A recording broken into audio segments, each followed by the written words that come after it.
questions? How you doing tonight? So good. All right. This is great. Can we stay in Cincinnati tonight? Thank you, sir. Can we drive tonight? Yes, we can drive to Pittsburgh tonight. Yeah, go right ahead. Could you play a protest song? I'm on it. I'm working on it. Yeah! I'm cooking up a $5 hot and ready protest song for you in my mind, right? Woo! Yes, go You're ahead. gonna miss me.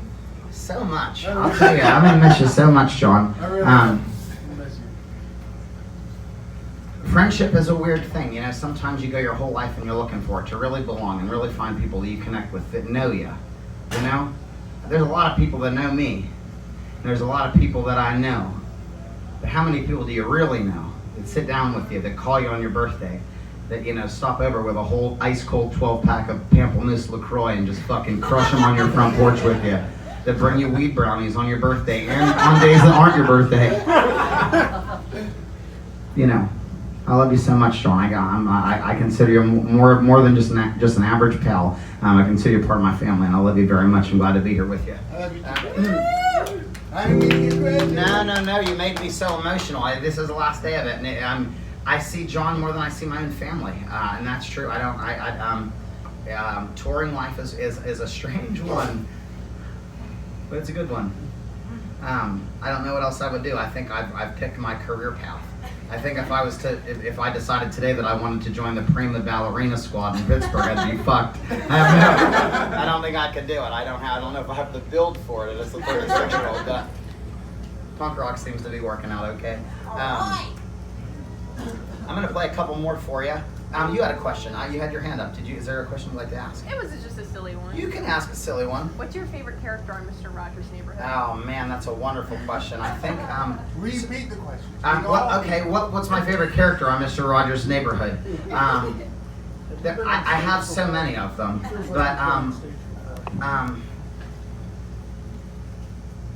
I think I really liked Lady Aberlin a whole bunch. I think her kindness and the way that she was able to calm a rocky situation was really important.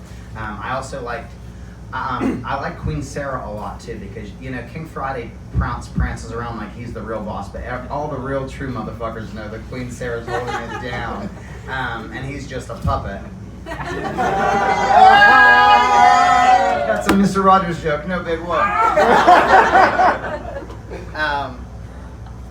There's that new movie that's coming out, the Tom Hanks film. They filmed it in Pittsburgh. I didn't have a chance to see him, but if anybody's interested, I'm going to post it on the internet closer to Christmas. That every year at the First Presbyterian Church in Squirrel Hill, which is right up the street from my house, Joanne Rogers, Mr. Rogers' wife, does a hymn set there once a year around Christmas. And I'm not a religious person, but it's the closest thing I can imagine what believing in God feels like. It's like the most just honest expression of like communal care that I could ever witness in my life. And she sings songs like Old Rugged Cross and, you know, Amazing Grace, and for the most part I would just roll my eyes and be like, come on, get the jingle bells. But like it's really like a wonderful express. I mean, I don't know, she's like a magical person, like in my life anyway. Like she was always somebody that like was in the background of the Mr. Rogers Neighborhood, and now that she's alive and she still lives in the neighborhood that's right next to mine, sometimes you can bump into her when you want to go to like the Dunkin' Donuts or the Subway, and you know she's just up there palling around. But that's a great question. Thank you. Anybody else have a question you'd like to know? And or have we disagreed on anything tonight? Do you like to have an open debate here? No, I wouldn't either. I had one guy one time, he wanted to debate me just on the whole thing, and it was so good. I said, I'd love to debate you, but we have to put it on YouTube and send it to your boss. And he didn't want to do that. He was talking some reckless shit, and I was about to go. Everybody wants to be a real tough white guy until they're on camera, and they're like, oh no, I didn't think none of it. It's a nice way to check them. Yes, what were you going to say? I should tune it? Okay, yeah. I don't know. Play that one next. The tuning song? This is the tuning song, and it's different every time. Doing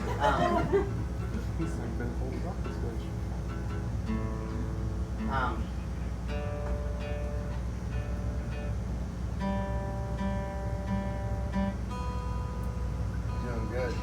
It's almost that B is just a little bit off. It's always, tune it a little flat on my guitar. I'm serious, like a tiny bit. A little red on the left. It's good enough for this crowd over Saturday, you know what I mean? So I'm just high and having fun with Yeah, you're doing great. I was super high earlier. We had a dear friend of ours, Gianni. He came to Kansas City and he brought us these weed cookies. And he said, these are really strong. Like, these are super duper strong. And I was like, yeah, so am I. And we get with it. And I ate more than I should have. And my set that night allegedly was well. I think I remembered all the words and I remember people clapping. Not as much as y'all are clapping, but people were clapping. But I was super stoned, like all the way. I remember one time, you know, you remember earlier whenever I invented live slow motion singing? Remember when I did that earlier? I've been inventing live slow motion singing on this whole tour. I don't know anybody who's done it before me, but I do know that I am the one that I think invented it.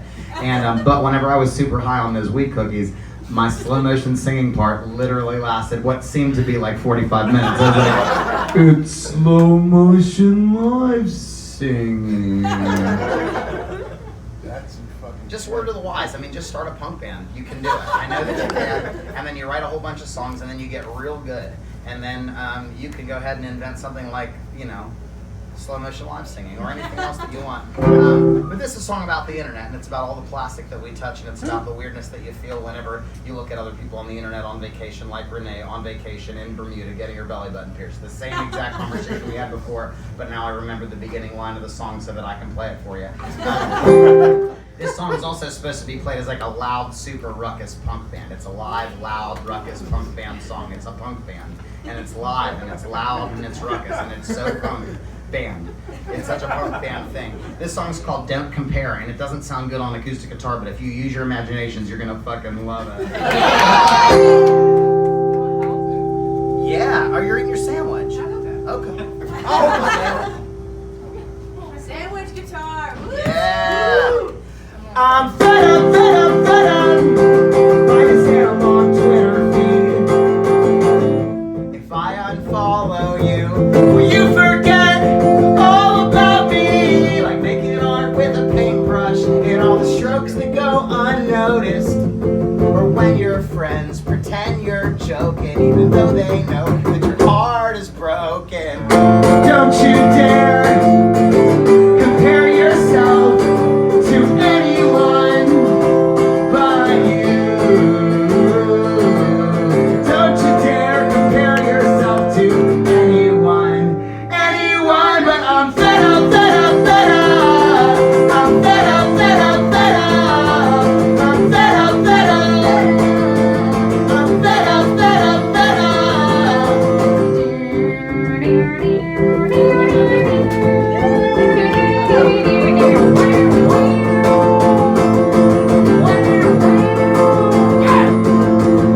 And then you go forgetting all the things that made you special, and you'll entertain the notion that you should have turned out normal.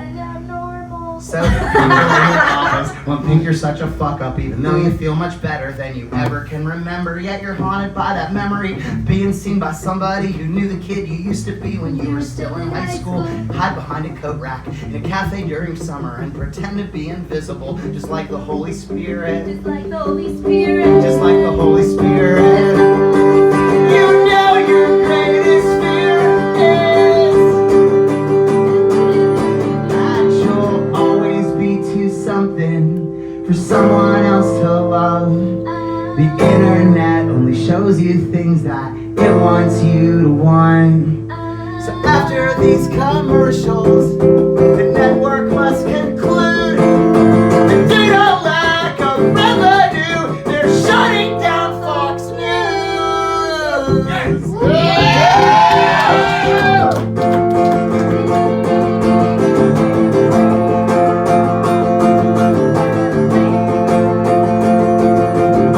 Don't you, Derek, compare yourself to anyone but you.